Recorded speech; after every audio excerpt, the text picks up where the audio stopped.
అన్న, ఈ రోజున అంబటి రాంబాబుని ఒకదాని వెంట ప్రతి కేసు అంబటి రాంబాబే పెడతా ఉన్నారు. కూటమి నాయకులు అంబటి రాంబాబు మీద కక్ష సాధింపు చర్యలు ఇంకా ఒకదాని మొదలవుతా ఉన్నాయని చెప్పి వైసీపీ నాయకులు మాట్లాడుతున్నారు. ఎందుకని చంద్రబాబుకి కానీ, ఇటు లోకేష్ కానీ, పవన్ కళ్యాణ్ కానీ అసలు వైసీపీ నాయకులు ఇంత కక్ష దేనికి, కక్ష సాధింపు చర్యలు చేపడుతుంది దేనికి అని చెప్పి వైసీపీ అందరూ మాట్లాడుతున్నా అసలు ఏం చెప్తారు మీరు దాని గురించి? అందరికీ నమస్కారం. కక్ష సాధింపు గురించి, కేసుల గురించి వైసీపీ నాయకులు, వైసీపీ పార్టీ మాట్లాడుతూ ఉంటే సిగ్గేస్తూ ఉంది. ఎందుకంటే జగన్మోహన్ రెడ్డి పరిపాలనలో ప్రశ్నిస్తే అరెస్ట్ చేశారు, గొంతెత్తి అరెస్ట్ చేశారు, అక్రమ కేసులు పెట్టి బయటికి రాకుండా అరెస్ట్ చేసి కేసులు పెట్టినటువంటి చరిత్ర జగన్మోహన్ రెడ్డిది, వైసీపీ ప్రభుత్వాన్ని. ఇవాళ ఏం చేస్తున్నారు? నువ్వు ఒక ముఖ్యమంత్రిని అమ్మబూత్ తిడితే అరెస్ట్ చేయరా? నువ్వు లాటరీ టికెట్లు అడితే అరెస్ట్ చేయరా? పిచ్చి మాటలు మాడితే అరెస్ట్ చేయరా? అంటే ఏం చేయాలి? నువ్వేం చెప్తే నువ్వు కొట్టాలా? అంటే చట్టం గురించి చట్టం పని చేయొద్దు అనమాట. మీరు ఏం చెప్తే చేయాలి. మీకు అనుకూలంగా ఉంటే రైట్, అనుకూలంగా లేకపోతే రాంగు. అంటే మీ నాయకుడు ఏం చెప్తే మీరు మాడతారు. జోగి రమేష్ ఒక మంత్రిగా చిప్పు తెప్పింది అంటాడు, ఈడేమో ఇంకో మాజీ మంత్రి ఎలా పడితే అలా మాడితే మీరు చూస్తూ ఊరుకోవాలా? అంటే పార్టీకి, ప్రభుత్వానికి వేరే ఏం పనే లేదంట. వైసీపీ నాయకులు, వైసీపీ కార్యకర్తలు, వైసీపీ ఎమ్మెల్యేలు మాటకి సిగ్గుందా? జగన్మోహన్ రెడ్డి గారు మాట హక్కు ఉందా? అసలు మీ ప్రభుత్వంలో ఏం చేశారు? అమర్నాథ్ గౌడ్ చచ్చిపోతే ఏం చేశారు? సుధాకర్ డాక్టరు ఆయన పిచ్చోడిని ముద్ర చంపేశారుగా. ఏం చేశారు? కోతవేడు దూరంలో, మీ క్యాంపు గారి కోతవేడు దూరంలో మానభంగం జరిగింది. ఏమన్నా ముద్దాన్ని దూరం పట్టుకోలేకపోయారు. మీరు ఏం మాడతారు? అసలు మీరు ఇప్పుడు మద్యం ధరలు పెరిగిపోయిన పరిస్థితి చంపేశారు, దాడులు చేశారు. అసలు మీ ఎమ్మెల్సీ అనంతబాబు కార్ డ్రైవర్ని చంపి డోర్ డెలివరీ చేశాడు.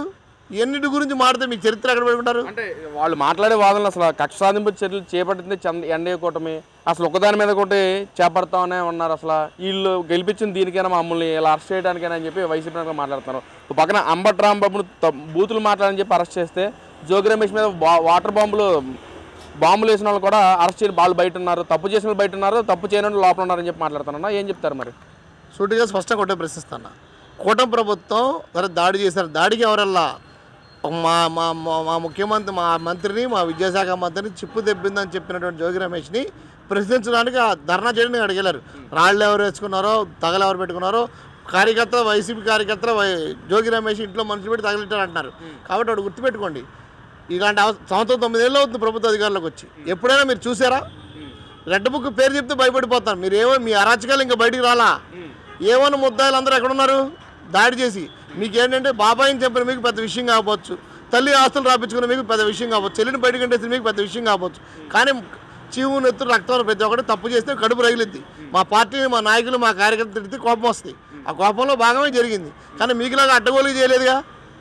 రోడ్డు మీద అందరి కార్యకర్తలు ఆవేశం జరిగింది. మీరు తగలబెట్టుకుని అందరూ తగలబెట్టారంటారండి.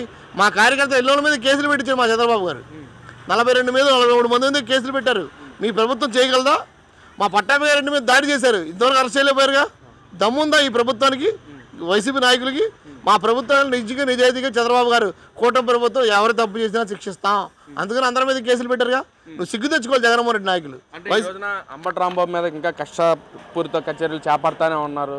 చంద్రబాబు తిట్టిన దాని మీద బెయిల్ వస్తే మరొక కేసు అంబటి రాంబాబు మీద పెడతా ఉన్నారు. గతంలో 2023 సంక్రాంతి సంబరాల్లో లాటరీ టికెట్ విషయంలో కూడా ఇలా కేసు పెట్టి అన్యాయంగానే కేసు పెట్టారు. అంబటి రాంబాబు తప్పేమీ లేదని చెప్పి మాట్లాడుతున్నారన్న. ఏం చెప్తారు మరి దాని గురించి? అన్యాయం గురించి, దోపిడీ గురించి వైసీపీ పార్టీ నాయకులు మాట్లాడితే దెయ్యాలు వేదాలు వలిస్తున్నట్టు ఉంటాయి. గుర్తుపెట్టుకోవాలి. అంబటి రాంబాబు ఏం మాట్లాడాడు? రా చూసుకుందాం అంటున్నాడు. రా చూసుకుందాం అంటే చూసుకోకుండా ఉంటారండి? మనుషులు ఉండే మేము. ప్రభుత్వం ఈ ప్రజాస్వామ్యంలో బతుకుతున్నాం, ప్రజాస్వామ్య చట్టాలకు లోబడి, కోర్టుకు లోబడి బతుకుతున్నాం. నువ్వు ఎలా పడితే అలా ముఖ్యమంత్రి మాట చూస్తూ ఉంటారా? ఓ ఎమ్మెల్యే గారు వెళ్ళింది, ఏం చేశారు మీరు? అప్పుడు కూడా మాట్లాడావు. నువ్వు ఏం మాట్లాడావు? నా కుక్కతో సమానం, వెంట్రుకతో సమాధానం. నువ్వు ఇవన్నీ ఎక్కడపోయినాయి? అప్పుడు కనపడలేదు చట్టాలు, అప్పుడు గుర్తురాలేదా? మీకేం అనిపించలేదా? అంటే మీరు ఎలాగైనా మాడితే పడాలి. ఒక ముఖ్యమంత్రి మీద ఎలా మాట్లాడినా పడాలి. మీరు ఎలా పడితే అలా మాడితే మీరు చూస్తూ ఉండాలి. కానీ అప్పుడు విలువలు గుర్తురావు, చట్టాలు గుర్తురావు, మిమ్మల్ని అరెస్ట్ చేసిన మాత్రం గుర్తొస్తాయి. కాబట్టి నేను సూటిగా వైసీపీని, జగన్మోహన్ రెడ్డి ప్రశ్నిస్తాను. నువ్వు చేసిన అరాచకాలు ఎప్పుడో జైల్లో ఉండాలి. నువ్వు ఈ 16 కేసులు ఏమో ఈడీ ముద్దాయి నువ్వు బయట తిరుగుతున్నావు. ఈ చట్టం మీద గౌరవం ఉందా నీకు? రాజ్యాంగం మీద గౌరవం ఉందా నీకు? ఈ చట్టాల మీద గౌరవం లేని వ్యక్తి ఎవరు ఉన్నారంటే జగన్మోహన్ రెడ్డి. జగన్మోహన్ రెడ్డి అంబేద్కర్ రాసిన రాజ్యాంగం కాదు, రాజారెడ్డి రాజ్యాంగం అమలు చేయాలని చూసావు కాబట్టి నీ పక్కన కూర్చోబెట్టారు. అటు సూటిగా స్పష్టంగా వైసీపీ నాయకులు గుర్తుపెట్టుకోండి. సిగ్గు తెచ్చుకోండి. ఒక ఎమ్మెల్సీ పదవులు ఉండి డ్రైవర్ని చంపి డోర్ డెలివరీ చేశారండి. ఇవాళ దళితులు మా హక్కు అన్నారు కదా, దళితులు మీరు నిలబడ్డాయి. ఓ దళితుని చంపి పంపించారు మీరు. ఏం మీ పక్కనే ఉన్నాడుగా, మాటకి జగన్మోహన్ రెడ్డి పక్కనే ఉన్నాడుగా అనంతబాబు. ఏం చేశారు మీరు? కాబట్టి చట్టం తన పని చేసుకెళ్ళిద్ది. అంటే మరి అంబటి రాంబాబు గారు ఏదైతే నిన్న కోర్టుకు వెళ్ళే సమయంలో కూడా, గుంటూరు కోర్టుకు వెళ్ళే సమయంలో కూడా తగ్గేదేలే అన్నట్టు ఒక ఇలా సైకిల్ చేస్తూ ఉన్నారు. మరి గతంలో జగన్మోహన్ రెడ్డి గారు కూడా అలాగే సైకిల్ చేసి ఇప్పుడు నంబటరాంబాబు సైకిల్ చేస్తాను. అసలు ఎలా చూడొచ్చు అంటారు? సైకిల్ చేసి 153 నుంచి 11కి వచ్చారు. అంబటరాంబాబు గారు ఎక్కడ ఉండాలి? మంత్రి నుంచి వాళ్ళు ఎక్కడ ఉన్నావు నువ్వు? కాబట్టి చట్టానికి ఎవడు అతిథులు కాదు, చట్టం తన పంతాన్ని తీసుకెళ్ళిద్ది. మా ప్రభుత్వం అంటే కూటమి ప్రభుత్వం, ప్రజల ప్రభుత్వం, సంక్షేమ ప్రభుత్వం, రైతులు, విద్యార్థులు, మహిళలు, నిరుద్యోగుల ప్రభుత్వం, ప్రజలందరి ప్రభుత్వం. కాబట్టి దీనికి అనుగుణంగా చట్టాలకు లోబడి ఎవరైతే తప్పు చేస్తారో అంత శిక్ష గురవుతారు. ఆ రకంగా మా ప్రభుత్వం చర్యలు తీసుకుంటుంది. ప్రజలందరూ కూడా హర్షిస్తూ ఉన్నారు. ఈ ప్రభుత్వం ఇలాగే ఉండాలి, కలకాలం ఉండాలి, తప్పు చేసిన శిక్షించాలని. మరి ఏదైతే ఇప్పుడు ఈ రోజున అసెంబ్లీ సమావేశాలు జరుగుతున్నాయి, మరి జగన్మోహన్ రెడ్డి గారు కూడా అసెంబ్లీకి వచ్చారు. వచ్చిన వెంటనే మళ్ళీ బయటకు వచ్చేయటం, గవర్నర్ గారి ప్రసంగం అవ్వకముందే బయటకు వచ్చేయటం, 11 నిమిషాల లోపల ఉంటాం. ఎలా చూడొచ్చు అన్న? జగన్మోహన్ రెడ్డి గారి ఫేస్లో కూడా చాలా హావభావాలు కనిపిస్తూ ఉన్నాయి. మరి ఏం చెప్తారు? పేపర్ పులి అని పేరేనా మీరు? పులి అంట శత్రువు వస్తే ఎదురుచేస్తే ఇప్పుడు పేపర్ పులి అంటే నేను లెగిస్తే మగాడిని కాదు మాట్లాడుతున్నాను. అసెంబ్లీకి వచ్చి ఏం చేయాలి? ఈ ప్రభుత్వం తప్పు చేస్తే ప్రశ్నించే దమ్ము నీకు ఉండాలి. నువ్వు నీ ముట్టి కింద 100 తప్పులు పెట్టుకుని ఏం ప్రశ్నిస్తావు? 11 మంది ఎమ్మెల్యేలు 11 నిమిషాలు అసెంబ్లీలో ఉంటారా? దేనికి ఆ మాత్రం రావడం? మీ పదవులు కాపాడుకోవడానికి, సంతకం పెట్టడానికి అసెంబ్లీకి వస్తారా? సిగ్గుందా మీ ఎమ్మెల్యేలకి? జగన్మోహన్ రెడ్డి మాట్లాడుతున్నాడు, ఇది అన్యాయం, అక్రమం, ప్రతిపక్షం అవుతా. ప్రతిపక్ష హోదా నీకు ఎట్టిస్తారు? నువ్వు ముఖ్యమంత్రి చేసినోడివి, నీకు ఎలా ఇస్తారు? భారత రాజ్యాంగం లోపలి కదా ప్రతిపక్ష హోదా. ఆ రాజ్యాంగం నీకు తెలుసా? ఆ చట్టాలు నీకు తెలుసా? అసెంబ్లీ చట్టాలు నీకు తెలుసా? నువ్వు ముఖ్యమంత్రి ఎట్లా చేసావు? 11 మంది ప్లే కార్డులు పెట్టి నినాదాలు చేస్తారు. దానిలో కూడా మాట్లాడుతున్నారు. అసలు ప్రధాన ప్రతిపక్ష హోదా ఎవరు, శాంతి భద్రతల మీద ప్రశ్నించిన ఎవరు అని చెప్పి కూడా జగన్మోహన్ రెడ్డి గారు ప్లకార్డులో పట్టుకుంటామని చూసాం నిన్న. ఏం చెప్తారు మరి? నేను సూటిగా జగన్మోహన్ రెడ్డి వైసీపీ పార్టీ ఒకటే ప్రశ్న, మీ ప్రభుత్వం పరిపాలన చేసేటప్పుడు కేంద్ర ప్రభుత్వం ఇవ్వని లెక్కల ప్రకారం భారతదేశం శాంతి భద్రత, ఆంధ్ర రాష్ట్రం శాంతి భద్రతలు క్షీణించాయి, మహిళల మీద మానభంగాలు పెరిగాయి, మటర్లు పెరిగాయి, గంజాయిలు పెరిగాయి, దోపిడీలు పెరిగాయి, దొంగతనం పెరిగాయి, రిపోర్ట్ ఇచ్చింది. మేము కాదు, కేంద్ర ప్రభుత్వం రిపోర్ట్ ఇచ్చింది. దానికి సమాధానం చెప్పండి మీరు. ఇవాళ క్రైమ్ రేటు తగ్గింది, శాంతి భద్రతలు ఉన్నాయి, మహిళకి రక్షణ ఉంది. నువ్వు దిశ చట్టం తెచ్చాను, అయ్యాలో ఏం చేసేది? దాంతో గంజాయి వ్యాపారం చేసింది నువ్వు, డ్రగ్స్ వ్యాపారం చేసింది నువ్వు. ఇవాళ డ్రగ్స్ వ్యతిరేకంగా ప్రభుత్వం ప్రజలను చైతన్యం చేస్తుంది. నువ్వు చేయగలవా? నువ్వేం చేసావు? మా ఎమ్మెల్యేలు, మా మంత్రులు, మా ఎమ్మెల్యేలు, కూటమి నాయకులందరూ వీధుల్లోకి వెళ్ళి డ్రగ్స్ వ్యతిరేకంగా ర్యాలీ చేపిస్తావు కూటమి ప్రభుత్వం. నువ్వు గంజాయిని పెంచి వ్యాపారం చేసావు. నువ్వు లక్షల కోట్ల రూపాయలు గంజాయి వ్యాపారం చేసి యువతల మధ్య బానిస చేసావు. మధ్యాహ్నం విపరీత ఆదాయం సంపాదించావు. లక్షల కోట్ల రూపాయలు కసిరెడ్డితో ఏమని ముద్దా? కసిరెడ్డి ఎవరు? నీ సొంత మనిషి కదా? నువ్వు చెప్తే చేయలేదా? వాళ్ళందరూ ఏం చేశారు?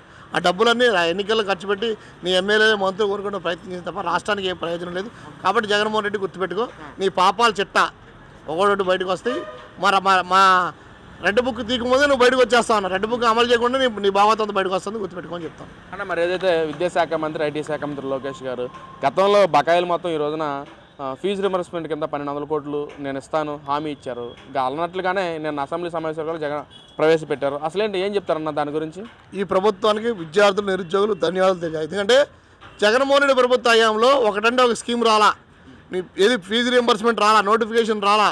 ఇవాళ విద్యార్థులు, నిరుద్యోగులు అందరూ కూడా నోటిఫికేషన్ వేశారు, ఫీజు రియంబర్స్మెంట్ ఇచ్చారు. నీ ప్రభుత్వాన్ని సూటిగా జగన్మోహన్ రెడ్డి వైసీపీ పార్టీ ఇవాళ అందరూ హర్షిస్తూ ఉన్నారు. ఇది కూటమి ప్రభుత్వం, ప్రధానుల ప్రభుత్వం, విద్యార్థి నిరుద్యోగుల ప్రభుత్వం. అందుకని 1200 కోట్ల రూపాయలు విడుదల చేశారు, నోటిఫికేషన్ వేశారు. మీరు ఎక్కడున్నారు? ఒకటన్నా నోటిఫికేషన్ వేశారు మీ హయాంలో. ఇవాళ కానిస్టేబుల్ నియామకాలు చేపట్టాం, డిఎస్సీ వేసాం, ఇంకా చాలా పరిష్కారం చేయడానికి ప్రయత్నం చేస్తూ ఉంది. ఇంత ఇబ్బందుల్లో ఉండి కూడా నువ్వేం చేసావు? రాజధాని దోచుకున్నావు, గనులు దోచుకున్నావు, ఇసుక దోచుకున్నావు. ఇసుక బంగారం అయిందండి నీ హయాంలో. నువ్వు దోపిడీ చేసావు. గనులు నీదే, ఇసుక నీదే, మాఫియా నీదే, గంజాయి నీదే, ఎవరుగా? కాబట్టి ఒకటే, రాష్ట్రం చాలా బ్రహ్మాండంగా ఉంది, అభివృద్ధి పదంలో వెళ్తుంది. ఇంకా చాలా ఇబ్బందులు ఉన్నాయి, దాన్ని పరిష్కారం చేసుకోవడానికి కూటమి ప్రభుత్వం ప్రయత్నం చేస్తుంది. చంద్రబాబు గారి నాయకత్వంలో అందరం కలిసి ఉన్నాం. అన్ని వర్గాల ప్రజలు, ఒకరు కాదు, రైతులు, విద్యార్థులు, మహిళలు, నిరుద్యోగులు అందరూ కలిసి ఈ ప్రభుత్వాన్ని మరింత బలపరుస్తారు.